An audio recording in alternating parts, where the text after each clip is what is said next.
Jamrock Nation, have you ever gone to the store and wanted a watermelon but had no idea what is a good watermelon, so you just take a guess, and sometimes you get home and it's great and other times it's not so good? Well, I went to the store yesterday. I went to my favorite Aldi and they had these watermelons, and I thought about that. It was too noisy in the store to do it in the store, so I bought this watermelon. Now this watermelon is seedless. I don't like seedless, but I wanted to do the video. That's all they had, so I did buy it. But normally, no.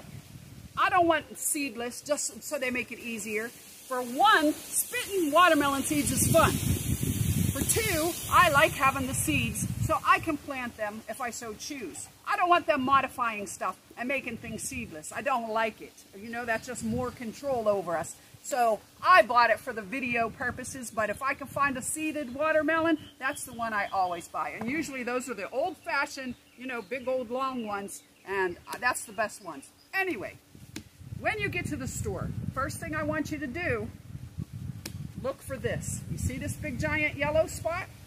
And it's flat. Can you see how it's flat here?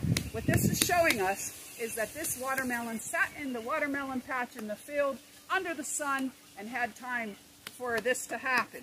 So this has sucked up all the sun's nutrients. It's been ripening. It's the exact thing that you want. If it's all green all the way around, pass it up. It's too young. It didn't have enough time.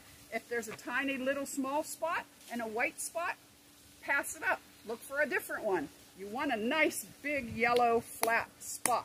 Okay. Secondly, the stem. This stem, you see how it's brown? That's what you want. If this is all green, you don't want it. And the reason you don't want it is because they cut it too soon. Even if it has the spot, it still should have stayed on the vine a little bit longer, okay?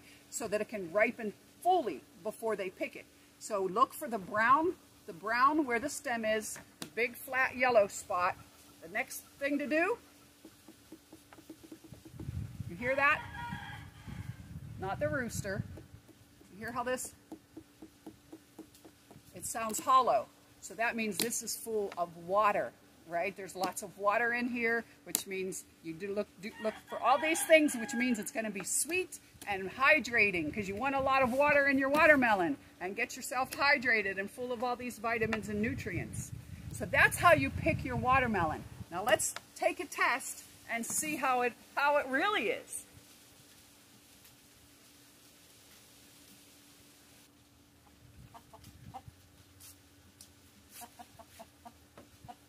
So I got my handy dandy watermelon bowl. I'm going to look for these for you, and if I find a good one, I'll put a link. But of course, where did I get this?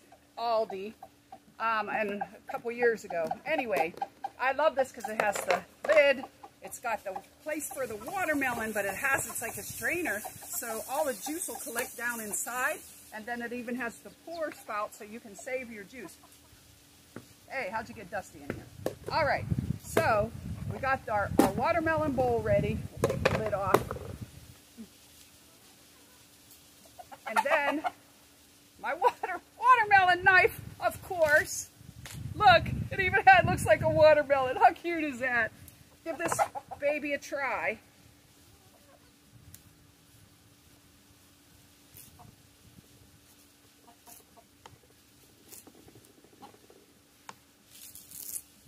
I'm just going to cut a section of it because I'm going to put some saran wrap, cling wrap on the other side and save that for later. Since it's just me and Grandma here, this a little bit of a try, right?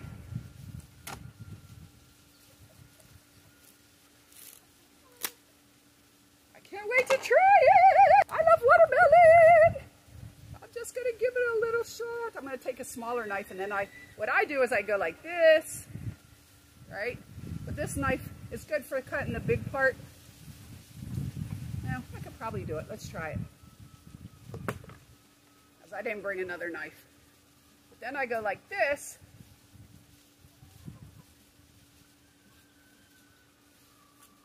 And then you just let them slide off, right?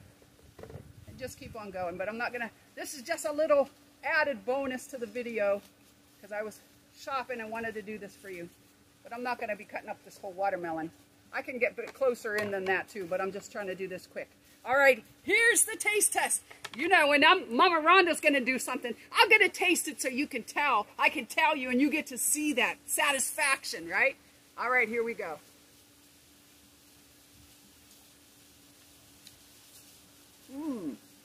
Wow.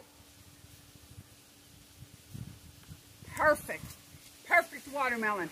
Use those tips. Send me a picture with you eating your watermelon.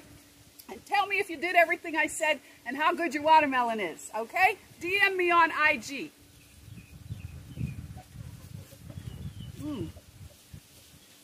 Oh, yeah.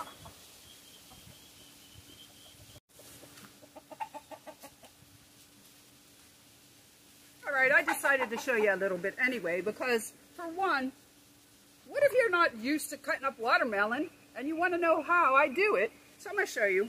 I like this knife too because it has the little point so you can kind of go in first. So you go in, go down, same thing on this side. This is a very easy way to do it. And then you take your watermelon, go like this.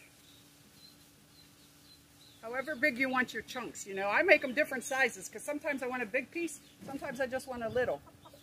And then you start, I wiggle it back and forth so then this way, you know, you're not just pushing hard and take a chance at cutting yourself. So then go this side.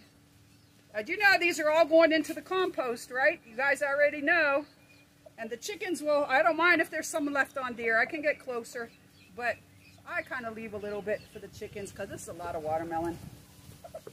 Right? Look, there's a chicken right here. Come here, you want a little piece? Come here, rooster. Come here, baby. Oh, yeah.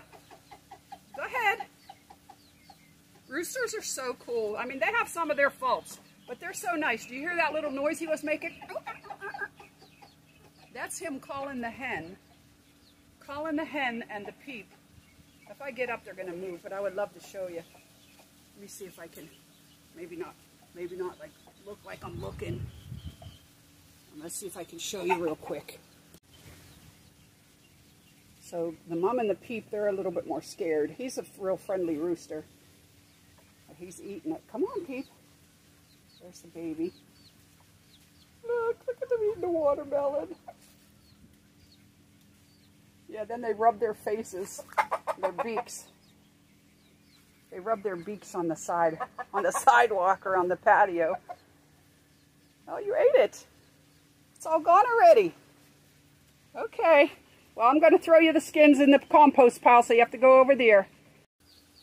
I want you to use this bottom part, the flat, as part, you know, use that for take advantage of it. So use that when you go to cut. Lay it down here. I just cut this and then I said, oh, I should have told him that because it makes it easier because it has some sturdiness to it. And then you take your knife and if you have one like this, you push down and then you start doing the rocking thing, spin it around, do it the other side, then cut this way. So that gives you a good place to start. Now, if you're going to eat watermelon, you could just start eating it like this. But if you're going to put it in the bowl, then do what we said. All of me said. So you just go down and then you start like this. If it gets kind of scary, turn it on this side because you don't want to cut yourself. And then you go this way, right? Keep your fingers out of the way. Voila! Watermelon! Okay, that concludes this part of the video. I hope you enjoyed it, and I hope you would really go and get your watermelons and do what I said. Take a picture and let me know. Mwah! Jamrock Nation for life! Jamrock Nation! We truly are one nation. We lead by example. We're showing the world what one nation really looks like. Without borders, celebrating our differences together, united. One Jamrock Nation.